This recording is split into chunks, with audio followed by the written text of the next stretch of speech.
Shalom, kembali lagi dalam program kita Hanya Alkitab. Nah, hari ini saya ingin membagikan satu bahan yang pernah saya bahas di dalam PA, terkhusus dalam mengajar Perjanjian Lama, ya, yaitu tentang 10 firman Allah atau 10 perintah Allah kepada bangsa Israel yang diberikan lewat Musa di Gunung Sinai. Tapi hari ini kita hanya mengambil satu bagian, yaitu jangan mencuri. Ya, saya membuat judul kita dalam pembelajaran kali ini, jangan mencuri sama dengan jangan menculik. Nah, apakah ini sama makna? Ya, apakah maksud dari firman itu jangan mencuri adalah jangan menculik? Nah, maka hari ini kita akan memahaminya, hukum Allah tersebut di antara hukum bangsa-bangsa Timur Tengah kuno, ya, Ancient Near East. Kita akan melihat historisitasnya, dan kita akan melihat perbandingannya. Nanti kita akan kaitkan juga dengan hukuman di Undang-Undang Republik Indonesia tentang pencurian. Nah, jadi kita akan lihat perbandingan-perbandingan tentang hukum ini. Jadi hari ini khusus kita akan membahas tentang hukum, ya, yaitu larangan yang akan diberikan kepada umat Tuhan. Ya, apakah jangan mencuri sama dengan jangan menculik? Nanti kita akan lihat kaitannya. Baik. Ya, ini adalah 10 firman Allah yang diberikan kepada Musa dalam bentuk dua loh batu di atas Gunung Sinai. Ya, kita bisa melihatnya di Keluaran pasal 20 ayat 1 sampai 17. Ya, jangan menyembah berhala, jangan menyebut nama Tuhan Allahmu, kuduskanlah hari itu hari Sabat, hormati ibu bapamu, jangan membunuh, jangan berzina, jangan mencuri. Jadi ini perintah ketujuh yang akan kita bahas spesifik, jangan mencuri. Ya, lalu ada yang ke-8 jangan bersaksi dusta, yang ke-9 jangan mengingini, dan 10 jangan mengingini milik samamu secara tidak adil. Nah, kita akan lihat jangan mencuri ini nanti apa sebenarnya makna dan latar belakang yang bisa kita pahami kenapa Allah memberikan perintah itu kepada umat Israel. Nah, ini sangat penting, ya. Dua loh batu yang diberikan kepada Musa dalam Keluaran pasal 20 ayat 1 sampai 17. Nah, sebentar kalau kita tahu susunannya, ya, ini kan firman yang mengatur hubungan terhadap eh, Tuhan, ya, nomor 1 sampai 3. Lalu yang keempat ini seperti berada di tengah-tengah. Hormati ibu bapamu ini dianggap setengah ke Tuhan, setengah ke manusia. Karena setelah ini, sebenarnya mulai dari nomor 4 sampai habis, ini mengatur hubungan kepada sesama. Sedangkan nomor 1 sampai 3 ini mengatur hubungan kepada Tuhan, ya, vertikal. Sedangkan nomor 4 sampai 10 horizontal. Tapi sering sekali nomor 4 atau nomor 5, nanti kita akan lihat ada perbedaan-perbedaannya, itu berada di tengah-tengah. Makanya hukum ini sangat krusial dipandang bahwa ketika kita menghormati ibu bapak kita, kita sebenarnya itu setengah melakukannya kepada Tuhan, setengah kepada manusia. Jadi dia posisi yang sangat sakral. Oke, di sini nomor 7, ya, jangan mencuri. Baik, nanti kita akan lihat. Nah, 10 firman Allah atau 10 perintah Allah yang sering disebut Dekalog, ini berisi larangan yang harus ditaati oleh umat Israel. Konteksnya, bangsa Israel yang baru dibebaskan Allah dari Mesir. Itu dia konteksnya. Jadi hukum ini diberikan sebagai aturan yang mengikat antara Allah kepada umat pilihannya, yaitu Israel, sebagai latar belakang mereka itu budak atau tawanan yang diselamatkan. Jadi konteksnya memiliki makna keberpihakan Allah kepada kaum lemah dan para budak tawanan dari Mesir. Nah, itu dia. Ya. Jadi ini semua perintah-perintah yang harus dilakukan dan berisi larangan-larangan yang membuat umatnya untuk tetap hidup kudus. Nah, itu yang perlu kita pahami dulu, bahwa konteksnya ini adalah covenant yang Allah tetapkan kepada umat pilihannya, yaitu Israel yang baru saja keluar dari perbudakan. Nah, 10 firman ini awalnya dianggap pasti adalah hikmat kebijaksanaannya berasal dari hikmat kebijaksanaan yang tersebar luas di antara suku Israel. Karena kalau kita merasa hanya Musa yang mendengar, karena kan ini percakapan Allah dengan Musa, Musa yang mendapat 2 loh batu ini dari Allah, maka akan sangat sulit diterima secara historisitas, ya, sehingga dianggap ini sebenarnya adalah hikmat kebijaksanaan yang tersebar di suku-suku Israel, kemudian disusun dan disisipkan di tengah-tengah. Karena kalau kita perhatikan, perikop sebelumnya, Keluaran pasal 19 ayat 125, yaitu Tuhan menampakkan diri kepada Musa di Gunung Sinai. Sebenarnya itu akan langsung nyambung dengan perikop Keluaran 20 ayat 18 sampai 21. Setelah itu bangsa Israel takut berhadapan dengan Tuhan. Tetapi di tengah-tengah disisipkanlah kisah ini, Keluaran 20 ayat 1 sampai 17 ini, sebagai tanda firman inilah yang menjadi pedoman dan panutan hidup orang Israel untuk ditaati. Jadi dia berada di tengah-tengah konteks ini, sehingga secara historis perintah-perintah ini dianggap kebijaksanaan orang Israel yang untuk mendidik bangsa mereka turun temurun. Nah, itu dia, ya. 10 firman. Itulah konteks latar belakang kenapa ada 10 firman ini, ya. Kita percaya Allah memberikannya kepada Musa sebagai wakil, ya, itu no problem. Lalu Musa yang akan menurunkan dan mengajarnya kepada umat Israel. Bisa seperti itu.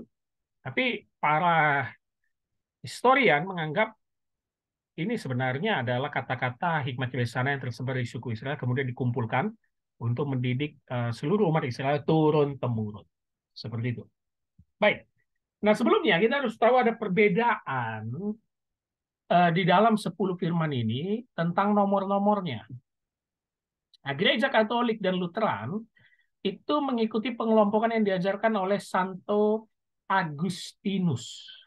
Ya, Santo Agustinus, sedangkan kita Gereja Timur dan Protestan mengikuti Bapak Gereja Origen. Nah, kalau kita perhatikan Keluaran pasal 20 ayat 1 sampai 17, ya, coba kita perhatikan. Perintah pertama itu ayat 3, jangan ada padamu ilah lain di hadapanku. Nah, itu kan ya. Itu yang pertama. Yang kedua itu langsung ayat 4, jangan membuat bagimu berhala yang menyerupai apapun yang ada di langit, di atas, atau yang ada di bawah bumi. Yang ketiga itu langsung ayat 7, jangan menyebut nama Tuhan Allahmu. Ya, jadi ini berbeda-beda nanti.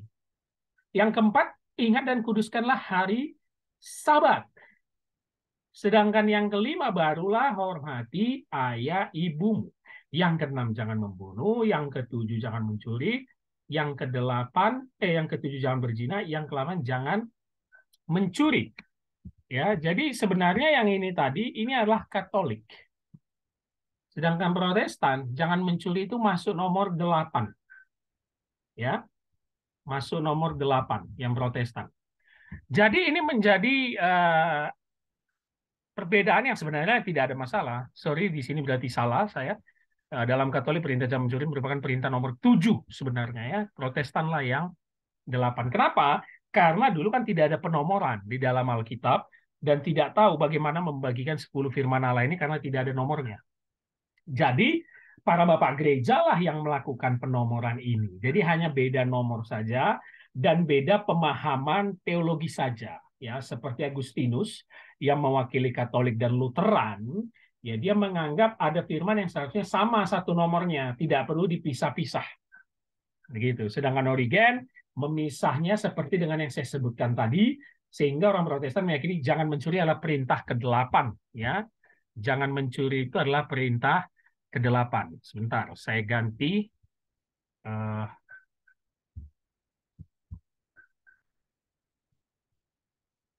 Coba kita share ulang supaya kita bisa menggantinya ya. Ini perintah ke-7 ya.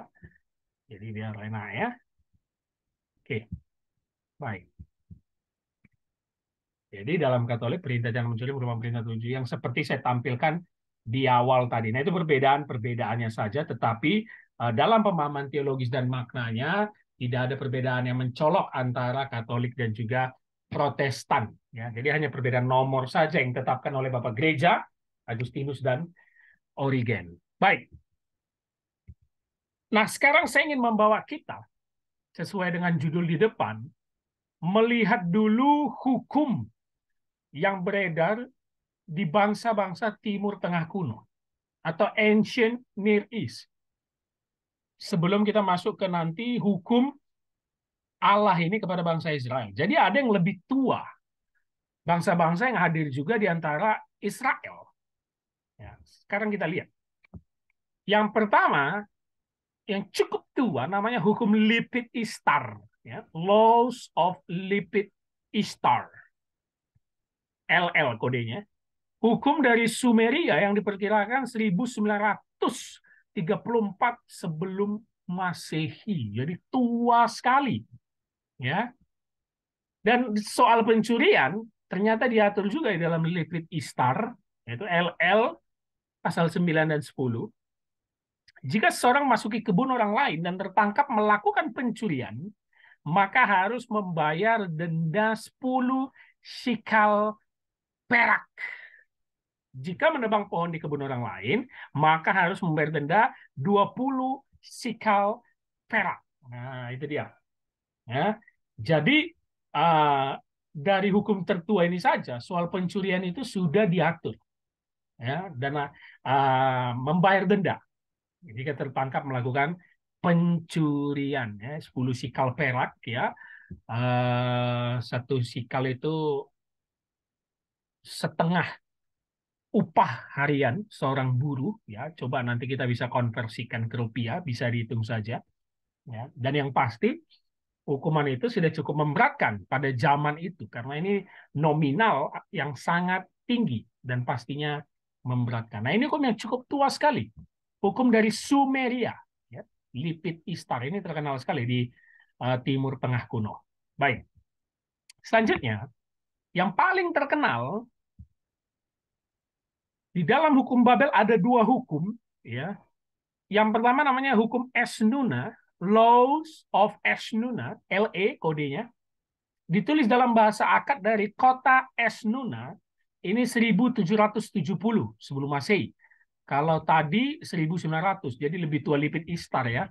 Esnuna ini 1770 sebelum Masehi. Dan di dalam hukumnya di LE, Laws of Esnuna, pasal 12 dan 13, jika pencurian dilakukan pada malam hari, maka hukumannya adalah hukuman mati.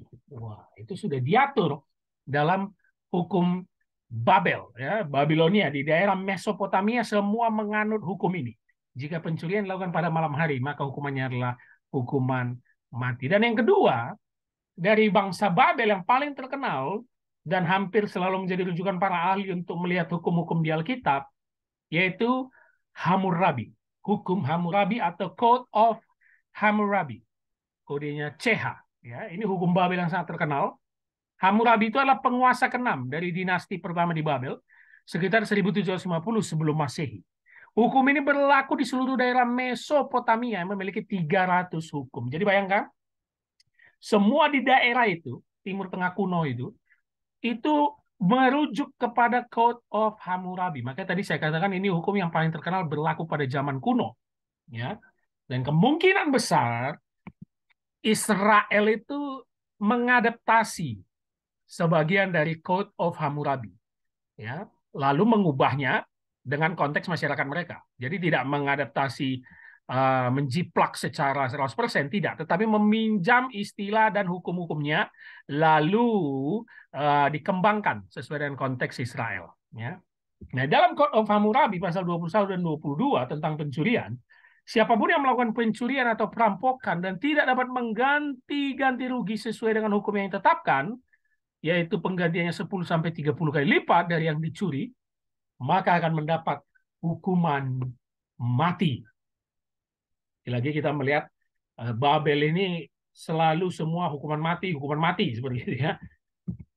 Lalu di pasal 25 juga ada lagi dituliskan dalam Code of Hammurabi, jika terjadi kebakaran di rumah seseorang dan orang yang datang untuk membantu memadamkannya menginginkan perabot sang pemilik rumah dan mengambilnya, maka orang tersebut harus dicampakkan ke api tersebut. Ini berkaitan dengan penjarahan ya. Niatnya mau bantu, tetapi tergiur dengan barang-barang yang ada di rumah itu sehingga dia sekalian menjarah dan mengambil. Dan kalau dilihat dan ketahuan, maka hukumannya dicampakkan ke api atau rumah yang terbakar tersebut. Artinya apa? Mati juga itu orang. Ya. Jadi kalau kita perhatikan, yang lebih tua tadi, Lipit Ishtar, masih hanya mengganti. Ya, 10 sikal perak, 20 sikal perak. Mungkin ada hukuman berikutnya, tapi saya tidak mendapatkan datanya yang tentang pencurian. Saya hanya mendapat yang pasal 9 dan 10 ini. Mungkin ada juga yang lain, teman-teman mungkin bisa memberikan saran atau sumber-sumbernya. Tapi begitu masuk ke Babel, atau Code of Hammurabi yang terkenal ini, semua hukumannya tentang pencurian atau penjarahan adalah hukuman mati. Ya, ini hukuman yang sangat tua yang berlaku sebelum adanya firman Allah kepada Musa di Gunung Sinai. Jadi ini lebih tua semua ya. Baik. Berikutnya ada lagi hukum Asyur Tengah, Middle Assyrian Laws. Ya, kodenya MAL. Middle Assyrian Laws yang berasal dari abad 14. Kalau tadi Babel 1817 sebelum Masehi, Lipit Ishtar 19 belum Masehi, dan ini lebih muda, hukum Asyur Tengah 14 sebelum Masehi. Lebih dari 100 hukum dikenali dan ditemukan dalam lempeng-lempeng yang ditemukan di Asyur yang berisi salinan yang dibuat di abad 11. Nah, salah satunya yang mengatur tentang pencurian dari Middle Assyrian Laws, MAL A1 pasal 3 sampai 6.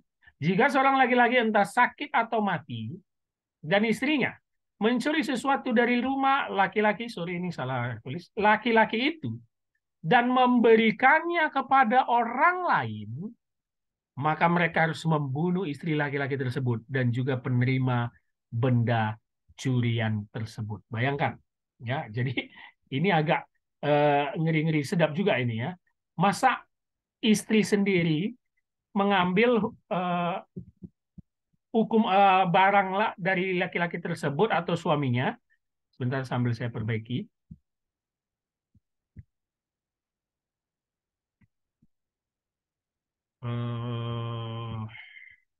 Supaya kita tidak mengalami ya laki-laki.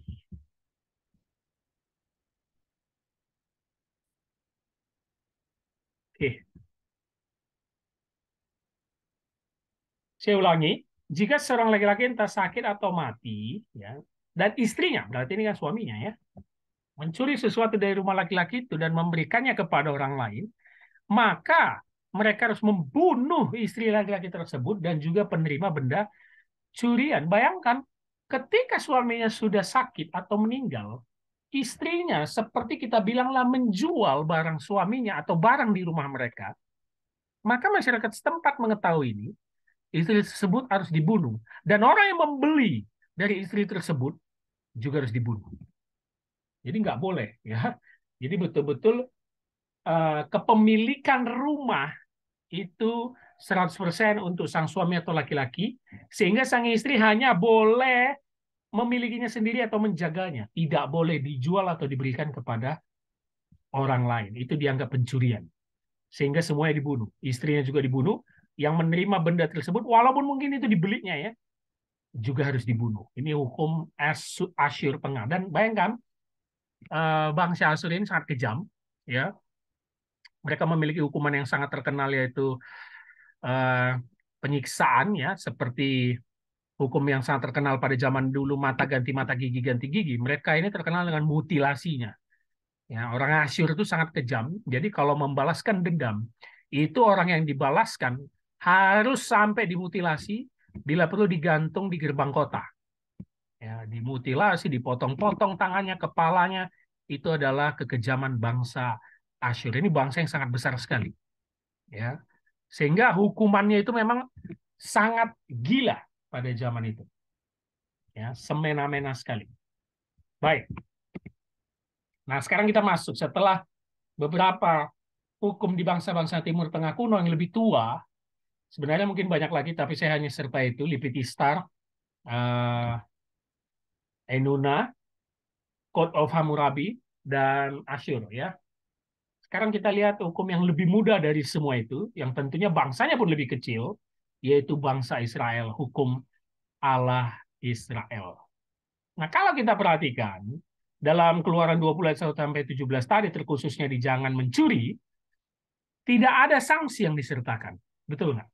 Yang khusus Keluaran, ya. Yang teks yang memberikan kepada Musa di Gunung Sinai itu. Hanya kalimatnya jangan mencuri, kan seperti itu kan. Tidak ada sanksi. Hanya perintah singkat yang saling, ya, saling berhubungan dengan perintah sebelum dan sesudahnya. Nah, kita perlu tahu, sebelum jangan mencuri, di atasnya ada jangan berzina, di atasnya ada jangan membunuh. Sebenarnya apa background-nya Allah memberikan perintah ini atau larangan ini? Ini sebenarnya khusus kepada menjaga kehidupan kemanusiaan umat Israel. Ya, menghargai manusia tersebut. Bagaimana nilainya yang sangat utama di mata Allah. Jadi jangan membunuh, jangan berzina, jangan mencuri. Nah, background jangan membunuh pun kita perlu tahu konteksnya dalam Perjanjian Lama dan terkhusus budaya Timur Tengah kuno pada zaman itu. Yang tadi saya katakan sebenarnya Israel ini mengadaptasi, ya, hukum-hukum yang sudah berlaku, terutama Code of Hammurabi mungkin. Tetapi mereka menggantinya dengan konteks bangsa Israel. Nah, jangan membunuh pun di sini bukan berarti semuanya tidak membunuh. Artinya apa? Lihat saja di Perjanjian Lama, bangsa Israel juga banyak membunuh orang. Artinya jangan membunuh di sini ada pengecualiannya, itu pertama perang, ya. Perang merebut wilayah kekuasaan. Bukan juga jangan membunuh hewan, tidak. Ini tidak termasuk dalam firman ini. Di sini hanya jangan membunuh manusia, tetapi memiliki pengecualian, yaitu perang. Dan apalagi jika itu diperintahkan Allah. Kita tahu Yosua, hakim-hakim, ya, semua membunuh orang. Jadi kita perlu tahu juga konteksnya, jangan langsung kita bawa ke konteks kita zaman sekarang. Lalu jangan berzina, ini background-nya untuk mengikat keluarga atau perkawinan bangsa Israel yang kudus di mata Allah. Sehingga jangan sampai perkawinan itu ternodai atau dinajiskan dengan perzinahan. Ya, kenapa? Karena dalam Perjanjian Lama atau budaya orang Yahudi, perkawinan itu nilainya sangat tinggi sekali, ya, terutama prokreasi, kan, menghasilkan keturunan atau benih ilahi sebagai umat pilihan. Maka itu jangan sampai berzina, bukan saja sesama bangsa Israel, apalagi sama bangsa asing, kawin campur, jangan sampai itu terjadi. Barulah masuk jangan mencuri. Nah, nanti setelah ini kita akan melihat makna jangan mencuri yang begitu luas, ya. Dan di dalam pemberian firman ini tidak ada objek khususnya, ya, second person singular dia. Artinya apa? Firman ini bersifat universal, menyapa seluruh umat. Ya, tidak ada objek khususnya dia. Jadi betul-betul menyapa seluruh umat, bersifat universal. Artinya larangan ini harus didengar seluruh umat dan ditaati seluruh umat. Nah, ini yang menarik dalam hukum yang ke-7, ya, bagi kita Protestan, 8 bagi kita Protestan, 7 bagi Katolik. Kata kerja mencuri di situ, jangan mencuri, ganap, ditemukan 40 kali dalam Perjanjian Lama. Umumnya mengacu pada hewan atau benda, ya, pencurian hewan atau benda. Tetapi bisa juga berarti mengambil atau merampas. Nah, itu makna kata kerja ganap, mencuri, yang kita temukan dalam Keluaran pasal 20 ini. Perintah Allah yang nomor 8, jangan mencuri, ganap. Nah, setelah ini kita akan melihat apa maksudnya kata kerja mencuri atau ganap di sini. Ternyata ditemukan sangat banyak sekali, ya, walaupun itu mengacu pada hewan atau benda. Baik. Jangan mencuri, jangan menculik. Nah, inilah pengertian pertama yang bisa kita tafsirkan dari perintah Allah nomor 8 tersebut. Mencuri seorang manusia, atau bisa kita kenal dengan istilah perbudakan. Jadi pada dasarnya, jangan mencuri di sini bisa kita tafsirkan jangan menculik. Menculik manusia. Kenapa? Ingat konteks yang saya katakan tadi, mereka ini dipilih atau diberikan hukum yang mengikat oleh Allah karena mereka baru saja dibebaskan dan dimenangkan dari perbudakan Mesir. Dan sebelum perbudakan ini, jual beli budak itu sudah menjadi budaya yang sangat familiar di Timur Tengah kuno. Dan Allah membenci itu. Itulah dasar Allah mendengarkan teriakan umatnya yang telah diperbudak Mesir 400 tahunan, dan Allah membebaskan mereka. Jadi kita bisa artikan yang pertama, jangan mencuri itu sama dengan jangan menculik. Menculik untuk apa? Diperbudak. Nah, Alkitab mendukung ini. Dalam Keluaran pasal 21 langsung dijelaskan, ya, Keluaran pasal 21 ayat 16, setelah Keluaran 20 diberikannya 10 firman tersebut, ya. Ini peraturan tentang hak budak Ibrani, ya. Ayat 16-nya, peraturan tentang berbagai jenis ganti rugi. Siapa yang menculik seseorang atau seorang manusia, baik ia telah menjualnya, baik orang itu masih terdapat padanya, ia pasti dihukum mati. Bayangkan. Jadi ini masuk dalam pencurian, ya, perbudakan. Siapa yang menjual beli manusia tersebut, kedapatan, pasti ia dihukum mati. Artinya Allah membenci penculikan manusia atau perbudakan, karena itu budaya yang sangat lumrah pada zaman itu. Nah, berikutnya, contoh yang sangat jelas yang bisa kita perhatikan kenapa jangan mencuri sama dengan jangan menculik. Sesuai gambar di sini, mungkin kita semua tidak tahu makna gambar ini, tetapi sangat jelas ini menyangkut kepada kisah Yusuf dalam Kejadian pasal 40 ayat 15. Sebab aku diculik begitu saja, ya. Sebab aku diculik begitu saja dari negeri orang Ibrani, dan di sini pun aku tidak pernah melakukan apa-apa yang menyebabkan aku layak dimasukkan dalam liang tutupan ini. Jadi masuk kata ganap tadi paralel dengan culik Yusuf di sini. Kejadian 40 ayat 15. Perhatikan kalimatnya. Sebab aku diculik. Ya. Jadi ada permainan di situ. Diculik. Meaningnya sama. Yusuf itu dicuri. Yang artinya dia juga diculik.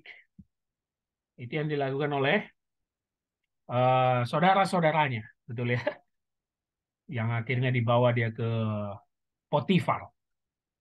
Dan itu menjadi trauma yang begitu mendalam bagi Yusuf. Karena dia dicuri atau diculik. Dan berikutnya ada dalam Ulangan pasal 24 ayat 7 yang mengatur tentang hukum ini. Apabila seorang kedapatan sedang menculik orang, salah seorang saudaranya dari antara orang Israel, lalu memperlakukan dia sebagai budak dan menjual dia, maka haruslah penculik itu mati. Demikianlah harus kau hapuskan yang jahat itu dari tengah-tengahmu. Perhatikan, dari Keluaran 21 sampai Ulangan 24, siapa yang melakukan penculikan atau mencuri manusia untuk perbudakan, hukumannya mati. Sama dengan Code of Hammurabi tadi. Semua langsung hukumannya mati, tidak ada ganti rugi. Tidak bayar 30 keping perak, tidak. Langsung hukuman mati. Itulah makna dasar jangan mencuri, rekan-rekan. Karena Allah begitu memandang nilai manusia sebagai makhluk yang diciptakannya. Ya, itu tinggi. Dan bangsa Israel, di mana hukum ini diberikan kepada mereka, adalah orang-orang yang ditebus dari perbudakan, yang diculik. Sehingga jangan sampai mereka memperlakukan itu kepada orang lain lagi. Itu maksudnya yang pertama, jangan mencuri atau jangan menculik. Walaupun ini bermakna luas, tetapi kita bisa tafsirkan yang pertama, makna dari perintah ke-8 atau ke-7 ini. Jangan mencuri sama dengan jangan menculik, karena hukumannya pasti mati. Ternyata perjanjian lama hukum Allah sama kejamnya dengan Code of Hammurabi soal pencurian. Nah, gitu ya. Tetapi Code of Hammurabi dan hukum Timur Tengah tadi itu barang atau benda, sedangkan ini manusianya. Nah, berikutnya makna dari perintah jangan mencuri itu sebenarnya tertuju untuk melindungi orang miskin.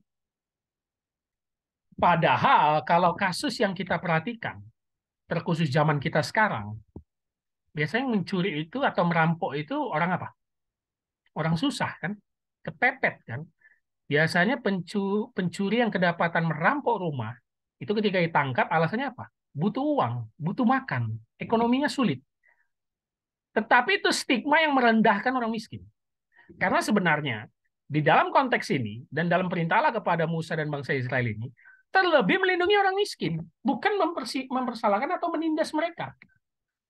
Jadi firman Allah jangan mencuri bertujuan bukan memperingati orang miskin, sebenarnya untuk semua orang, tapi bukan terkhusus untuk orang miskin yang dianggap sebagai pelaku utama pencurian, tidak. Melainkan melindungi dari penindasan orang kaya. Pencurian dikiaskan sebagai perampokan yang dilakukan orang kaya sehingga yang miskin akan tetap miskin. Dan ini yang terjadi pada budaya Timur Tengah kuno dan kisah-kisah di Perjanjian Lama. Ya, orang kaya itu yang paling banyak mencuri dan merampok. Makanya Allah memberikan perintah ini, jangan mencuri. Contohnya siapa yang pertama? Jelas. Jadi gambar ini. Ahab dan kebun anggur Nabot. Kita tahu ceritanya. Bagaimana Ahab dengan istrinya yang jahat Isabel memperalat dan mempergunakan kekuasaan raja untuk mengambil kebun anggur Nabot dan sampai akhirnya Nabot pun dibunuh. Dia raja, dia kaya dan tetap ingin mengambil kebun anggur Nabot yang itu menjadi warisan nenek moyang yang sebenarnya dalam budaya dan hukum orang Israel itu tidak boleh diberikan kepada orang lain. Tetapi kekejaman Ahab dan Isabel sampai membunuh Nabot hanya untuk mengambil kebun anggurnya. Yang kaya menindas yang miskin. Yang kedua kita tahu perumpamaan kisah ketika Nabi Nathan menegur Raja Daud yang kedapatan berzina dengan Betseba. Ya kan? Nabi Nathan bikin perumpamaan kan? Ada orang kaya yang sudah memiliki banyak domba, sedangkan tetangganya yang miskin hanya memiliki satu domba, tetapi si kaya itu malah mengambil lagi satu domba si miskin. Ya, bahkan Daud bilang orang itu pantas untuk dihukum mati. Kaulah orangnya, kata Nabi Nathan. Kenapa perumpamaan itu dibuat Nabi Nathan? Karena Raja Daud, orang yang berkuasa, menggunakan kekuasaannya untuk menindas orang lemah, mengambil istri dari pengawalnya Uria, yaitu Betseba. Yang kaya menindas yang miskin. Ya. Dan kalau kita baca nabi-nabi kecil seperti Amos dan Mika, mereka selalu menyerukan ketidakadilan dan penindasan terhadap orang miskin. Karena konteks pada zaman nabi kecil itu, sebenarnya bangsa Israel, baik utara dan selatan, mengalami kejayaan dan kekayaan. Tetapi moralnya rusak semua. Karena orang miskin itu selalu ditindas dan tidak mendapat keadilan. Jadi firman ini ditujukan supaya kalau engkau lebih kaya dan punya jabatan, jangan menindas orang miskin. Jangan mencuri, jangan merampok apa yang sudah mereka punya. Nah, itu dia. Ya, jangan menggunakan kekuasaanmu untuk menindas dan mengambil hak milik orang miskin. Itulah makna perintah jangan mencuri. Yang pertama, jangan menculik. Yang kedua, terlebih untuk melindungi orang miskin. Nah, yang ketiga akan berkaitan dengan mencuri hewan atau harta benda. Ya, you shall not steal. Jangan mencuri.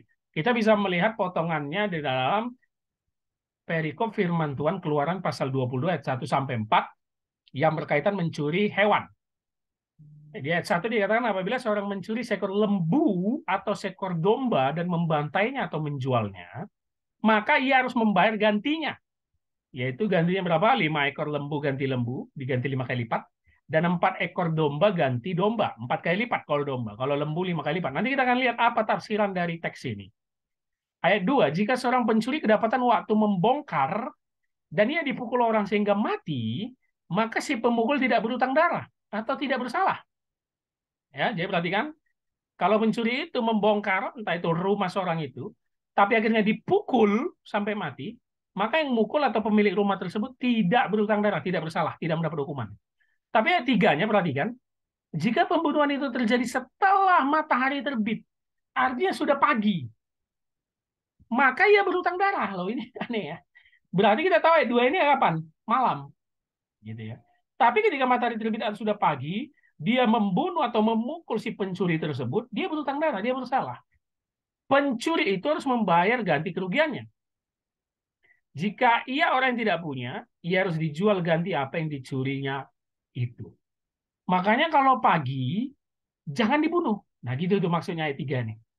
Jangan dibunuh. Nanti kita lihat ya, setelah ini saya memberikan tafsirannya di slide berikutnya.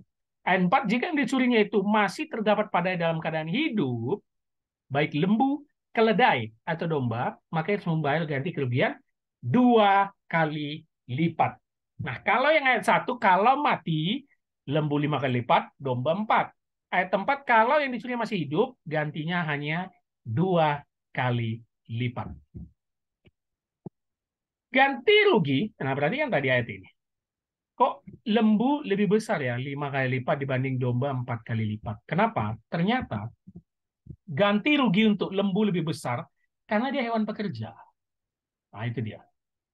Dia digunakan untuk membajak dan mengolah lahan, sehingga lebih penting dalam ekonomi dunia timur kuno daripada hewan domba. Ini adalah tafsiran dari sejarawan Yahudi Philo dalam bukunya Laws, pasal 4 ayat 11 sampai 12. Jadi lembu itu sangat berjasa di dalam pekerjaan, terutama bidang agraris orang Israel. Dia dibutuhkan sekali jasanya dibanding domba, makanya dia kalau dicuri atau mati harus diganti lebih besar, 5 kali lipat dibanding domba 4 kali lipat. Berikutnya, yang tadi saya katakan ayat 2 dan 3, pemilik rumah tidak berhak membunuh pada waktu siang. Kenapa? Karena ternyata bisa minta bantuan. Setelah itu dia mengenali wajah si pencuri dan melapor kepada pihak berwenang pada zaman tersebut. Kalau malam hari dibunuh tidak berhutang darah, kenapa? Dimaklumin. Karena dianggap membela diri. Dia mungkin tidak mengenali wajahnya, dan dia tidak waktu lagi melapor kepada orang-orang di sekitarnya. Karena dalam keadaan tidur semuanya kan. Jadi ya 2 dan 3 ini uh, harus melihat konteksnya, malam atau matahari terbit, yaitu sudah pagi. Nah, kalau kita melihat dari soal mencuri hewan ini, atau harta benda yang dimiliki orang Israel, tidak ada sanksi hukuman mati. Iya kan? Sedangkan di hukum Timur Tengah kuno, bangsa-bangsa seperti Lipit Ishtar memang mengganti Code of Hammurabi atau Asyur tadi, semua hukuman mati. Mencuri benda atau hewan. Sedangkan di sini tidak. Apa tadi yang hukuman mati? Ketika menculik manusia. Ini langsung hukuman mati. Nah, ini perbedaan yang sangat signifikan dengan hukum di bangsa-bangsa Timur Tengah kuno, yang di mana bangsa Israel bergaul erat dengan mereka pada zaman itu. Jadi mereka mengkontekstualisasikan lagi. Mungkin mereka mengadaptasi dari Code of Hammurabi, ya, tapi mereka mengkontekstualisasikan lagi. Kalau mencuri hewan atau harta benda, diganti saja. Seperti itu. Baik, sekarang saya masuk relevansinya terhadap hukum kita di Indonesia tentang pencurian. Dan saya singgung sedikit di Undang-Undang Pemberantasan Tindak Pidana Perdagangan Orang yang berkaitan dengan tafsiran pertama, jangan mencuri atau jangan menculik manusia. Kalau kita masuk ke konteks kita zaman sekarang, itu adalah perdagangan orang atau human trafficking. Ya, dan ini masih marak sampai sekarang. Di dalam Undang-Undang Republik Indonesia Nomor 21 Tahun 2007, ini membahas pemberantasan tindak pidana perdagangan orang. Dalam bab 2 pasal 3 dikatakan setiap orang yang memasukkan orang ke wilayah negara Republik Indonesia dengan maksud untuk dieksploitasi, nah ini human trafficking-nya nih, di wilayah negara Republik Indonesia atau dieksploitasi di negara lain, dipidana. Penjara paling singkat 3 tahun, paling lama 15 tahun, dan pidana denda paling sedikit 120 juta, dan paling banyak 600 juta. Ternyata ada hukum kita yang membahas soal ini. tindak pidana perdagangan orang. Berikutnya dalam pasal 7 ayat 2, jika tindak pidana sebagaimana dimaksud dalam pasal 3 yang di atas ini mengakibatkan matinya korban. Nah, ini mirip tadi nih dengan perintah Allah dalam yang slide sebelumnya kan. Dipidana dengan pidana penjara paling singkat 5 tahun, paling lama seumur hidup, dan dendanya 200 juta paling minimum, dan maksimum 5 miliar. Menarik, ternyata hukum kita Indonesia, terjadinya pun eksploitasi, atau bahasa dulu perbudakan, kalau sekarang human trafficking, perdagangan orang, walaupun maknanya pasti berbeda ya, perdagangan orang dengan perbudakan zaman dulu, tidak ada juga hukuman mati. Nah, itu dia. Ya, hanya dendanya saja nih. Ya, besar juga nih. Apalagi kalau yang mati korbannya itu sampai 5 miliar dan penjara seumur hidup. Tapi tidak dihukum mati. Hukum Israel hukuman mati. Hukum Timur Tengah kuno bahkan dari benda saja itu udah hukuman mati. Nah, jadi kita melihat perbedaan-perbedaannya ya. Tentu ini akan berkaitan dengan HAM ya. Kalau hukum di Indonesia konteks kita kan ada HAM-nya juga. Walaupun ada kasus-kasus yang undang-undang juga mengatur hukuman mati, ada juga. Nah, berikutnya kalau ini tadi membahas penculikan atau perdagangan orang, dan sekarang pencurian yang dibahas dalam Kitab Undang-Undang Hukum Pidana (KUHP). Ya, teman-teman bisa melihat sini. Ya, dendanya itu kecil, 9 juta rupiah. Ya, kalau mencuri ini atau memiliki barang, mengambil kepunyaan orang lain, itu dendanya 9 juta rupiah.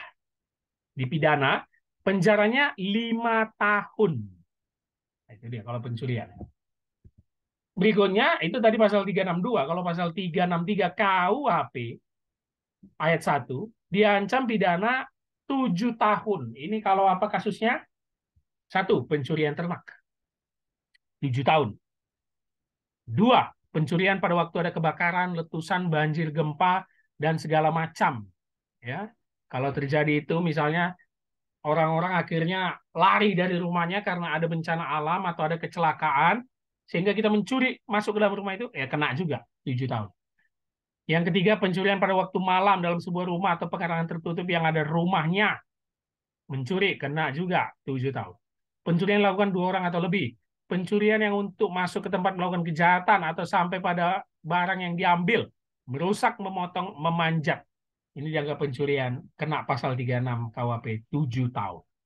Ayat 2-nya, jika pencurian terangkan dalam butir ketiga, ya, disertai dengan salah satu hal dalam butir 4 dan 5, maka diancam pidana penjara paling lama 9 tahun.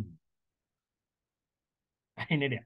Jika ini dilakukan semua oleh 2 orang lebih, pencurian pada waktu malam, masuk ke dalam pekarangan rumah, itu bisa jadi 9 tahun. Jadi 7 sampai 9 tahun. Nah, bayangkan kalau untuk pencurian, ini bukan penculikan ya, ini pencurian, itu penjara dan denda seperti biasa. 7 sampai 9 tahun dan dendanya 9 juta. Saya tidak tahu apakah undang-undang ini sudah diperbarui. Saya hanya mengambil dari yang 2000 berapa ini ya? 2012 ya. Jadi hukum kita Indonesia soal penculikan perdagangan orang dan juga pencurian itu penjara dan denda. Ya. Walaupun lagi-lagi hukum ini apa ya? Terkadang dalam prakteknya sulit sekali bagaimana menentukannya. Kadang ya miskin juga ya. Kasus-kasus yang terkenal itu udah nenek-nenek tapi terkena juga penjara gitu ya sampai bisa 5 tahun hanya mencuri ayam gitu loh. Tapi orang yang mencuri melakukan kekerasan tingkat tinggi itu tidak mendapatkan hukuman yang sepantasnya gitu.